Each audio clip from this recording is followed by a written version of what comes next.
Damodra devotional ఛానల్కు స్వాగతం. హోలీ పాల్గొన పౌర్ణమినే మహాపాల్గుని అని, డోలికా పూర్ణిమ అని, హోలికా పూర్ణిమ అని కూడా అంటూ ఉంటారు. లక్ష్మీనారాయణ వ్రతం చేసి స్వామిని ఊయలలో ఉంచి ఊపుతారు ఈరోజు. కాబట్టి దీనిని డోలికా పూర్ణిమ అని కూడా అంటారు. ఉత్తర భారతదేశంలో రాక్షస పీడ తొలగించడం కోసం హోలిక అనే శక్తిని ఆరాధిస్తారు.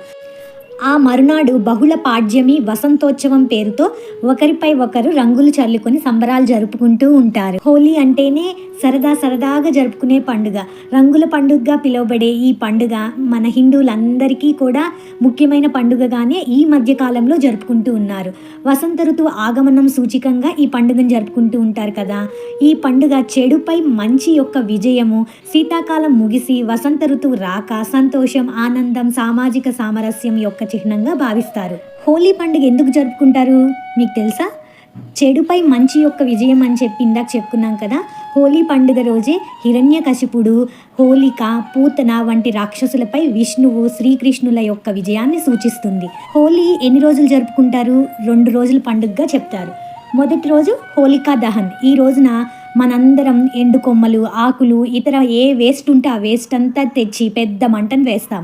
కొన్ని ప్రాంతాల్లో హోలిక అనే రాక్షసుని ప్రతిమని కూడా దహనం చేస్తూ కనబడుతుంది. ఈ రోజు భజనలు పాడుతూ కృష్ణుడు అలాగే రాధా గురించిన పాటలు పాడుతూ సంతోషంగా గడుపుతారు.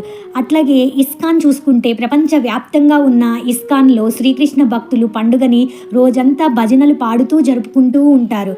ఈ హోలీ పండుగ సందర్భంగా గుజ్జియా, మాల్పువా వంటి ప్రత్యేక వంటకాలను కూడా తయారు చేస్తారు. ఇది మొదటి రోజు. రెండో రోజు ఈ రోజే ఒకరిపై ఒకరు సహజ సిద్ధమైన రంగులు, ఇప్పుడు న్యాచురల్ కలర్స్ వాడుతున్నారో లేదో తెలియట్లేదు కానీ అండి, కుదిరినంత వరకు న్యాచురల్ కలర్సే తెచ్చుకోండి. ఎందుకు అంటే అవి కెమికల్ ఫ్రీ కాబట్టి మన స్కిన్కి కానీ చర్మానికి ఎటువంటి వ్యాధులు రాకుండా మంచిగా ఉంటుంది.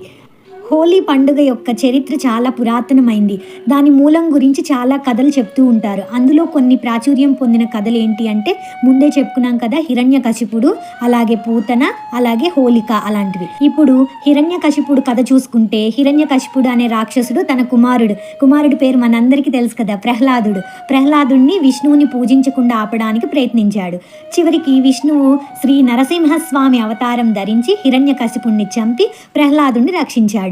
హోలిక అనే రాక్షసిని హిరణ్యకశిపుడు ప్రహ్లాదుని కాల్చడానికి పంపాడు. కానీ ఆ అగ్ని ప్రహ్లాదునికి హాని చేయలేదు. హాని చేయడానికి బదులుగా హోలికను కాల్చివేసింది. ఈ సంఘటన గుర్తు చేసుకోవడానికే హోలీ పండుగను జరుపుకుంటారు. అట్లాగే పూతన సంహారం చూసుకుంటే, పూతన అనే రాక్షసి శిశువును చంపే శక్తిని కలిగి ఉండేది. ఈ కృష్ణుణ్ణి చంపడానికి ఆమె గోపికగా వేషం ధరించి విషపూరిత పాలు తాగించడానికి ప్రయత్నించింది. కానీ మన చిన్ని కృష్ణయ్య ఆమెను చంపేశాడు. ఈ సంఘటనను గుర్తు చేసుకోవడానికి కూడా హోలీ పండుగను జరుపుకుంటూ ఉంటారు. అట్లాగే రాధా కృష్ణుల గురించి చూసుకుంటే, శ్రీకృష్ణుడు చిన్ని కన్నయ్య రంగు తక్కువ ఉంటాడు కదా, తన చర్మం రంగు తక్కువగా ఉండడం వలన రాధతో ఆడుకోలేడని భావిస్తాడట.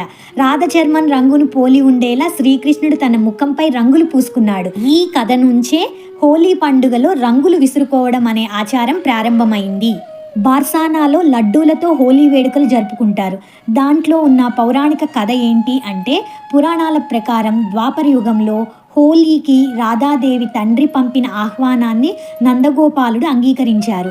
ఆ తర్వాత కన్నయ్య అంగీకార పత్రాన్ని పూజారులకు పంపారు. పూజారులు కన్నయ్యకు స్వాగతం పలుకుతూ లడ్డూలు కూడా తినడానికి ఇచ్చారు. బార్సానాలోని గోపికలు రంగులను వేయడం ప్రారంభించినప్పుడు పూజారులు తమ చేతిలోని లడ్డూలను కురిపించారు. అప్పటి నుంచి హోలీకి ముందు నందగ్రామానికి ఆహ్వానం పంపించి కన్నయ్యకు స్వాగతం చెబుతూ లడ్డూలతో హోలీ ఆడే సాంప్రదాయం ప్రారంభమైంది.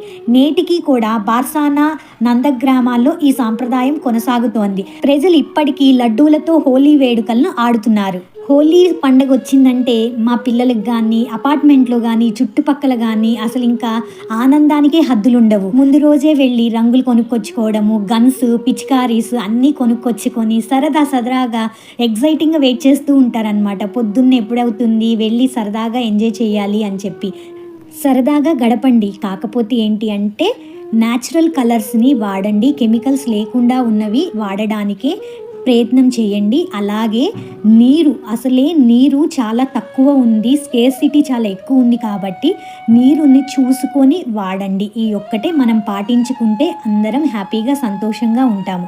అలాగే మన పిల్లలకి హోలీ పండుగ ఎందుకు జరుపుకుంటున్నాం అన్న విషయాన్ని కూడా తెలియజేయండి. తెలియకపోతే ఈ ఒక్క పండుగే కాదండి, ప్రతి పండుగ యొక్క విశిష్టతని కూడా మనమే మన ముందు తరాల వారికి చెప్తేనే తెలుస్తుంది. రాకపోతే ఇప్పుడున్న జనరేషన్లో పండుగల గురించి, వాటి విశిష్టత గురించి, వాటి ప్రాముఖ్యత గురించి ఏమీ ఎవ్వరికీ తెలియట్లేదు. అలాగే వ్యాలంటైన్స్ డేనో, ఫాదర్స్ డేనో, మదర్స్ డేనో, హ్యాలోవిన్ డే, అసలు హ్యాలోవిన్ డే అయితే ఘోరంగా జరుపుకుంటున్నారు. ఇలాంటివి తెలుస్తున్నాయి కానీ మన తెలుగు పండుగల గురించి అసలు తెలియట్లేదు. ఇది హోలీ అనేది తెలుగు పండగ అని కాదు, అది ప్రపంచవ్యాప్తంగా జరుపుకునే పండుగ కాబట్టి దీని విశిష్టతను కూడా తెలియజేయండి అని చెప్పడం జరుగుతుంది. అంతేకాకుండా ఈ పండుగ పిల్లలకి చాలా ఇష్టం కాబట్టి వాళ్ళు స్టోరీ చెప్తే వింటారు. అలాగే ఈసారి హోలీ పండుగ రోజే మనకి చంద్రగ్రహణం కూడా కలిసి వచ్చింది. పౌర్ణమి చంద్రగ్రహణం రావడం అన్నది చాలా విశిష్టంగా భావించవచ్చు. చాలా మంది ఆర్థిక సమస్యలతో బాధపడే వాళ్ళు, జాతక దోషాలు, ఈ గ్రహం అనుకూలంగా లేదు అంటే గ్రహ అనుకూలత లేకపోవడం వల్ల మన జాతకంలో ఏమైనా దోషాలు ఉంటే, అలాగే సంతాన ప్రాప్తి కోసం కూడా ఈ పౌర్ణమి రోజు ఇలా చేయడం మంచిది. ఈ ఒక్క పౌర్ణమి రోజే కాదండి, మనకి 12 మాసాలు 12 పౌర్ణములు వస్తాయి. ప్రతి పౌర్ణమికి కూడా ఇలా చేసుకోవచ్చు. ఏం చేసుకోవాలి అంటే పొద్దునంతా ఉపవాసం ఉండండి. లేదు అంటే ఉపవాసం ఉండలేనప్పుడు ఎంతో కొంత ఆహారాన్ని తీసుకోవచ్చు.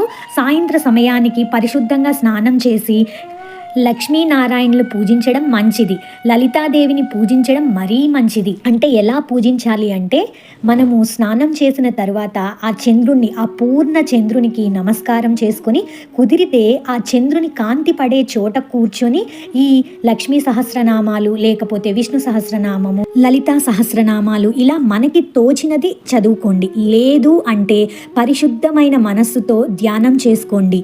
మాకు ఆ చంద్రుని నీడలో కూర్చోవడం అవ్వదు అనుకుంటే ఇంకా మన ఇంట్లోనే పూజా మందిరంలో కూర్చొని ఆ ప్రతిమని నమస్కరించుకుంటూ మనకి తోచినట్లుగా పూజ చేసుకోండి. పూజ అయిన తర్వాత ఆరగింపుగా పరవాణాన్ని, అన్నంతో చేసిన పరవాణాన్ని వెండి పాత్రలో పెట్టి స్వామికి ఆరగింపుగా పెట్టండి. అలాగే కుదిరిన వాళ్ళు చంద్ర కిరణాలు పడే చోట ఆ వెండి పాత్రలో పెట్టిన పరవాణాన్ని ఆరగింపుగా చంద్రునికి ఉంచండి. తర్వాత దాన్ని పుచ్చుకోండి. మనకి తెలియకుండానే మనస్సు ప్రశాంతంగా అవుతుంది, మానసిక ప్రశాంతత లభిస్తుంది. అలాగే ఉండే కష్టాలన్నీ కూడా త్వరగానే తీరే అవకాశం ఉంటుంది. పొద్దున పూట చక్కగా లక్ష్మీ జయంతి, హోలీ పండుగని జరుపుకోండి. సాయంత్రము ఇలాగా చేయండి.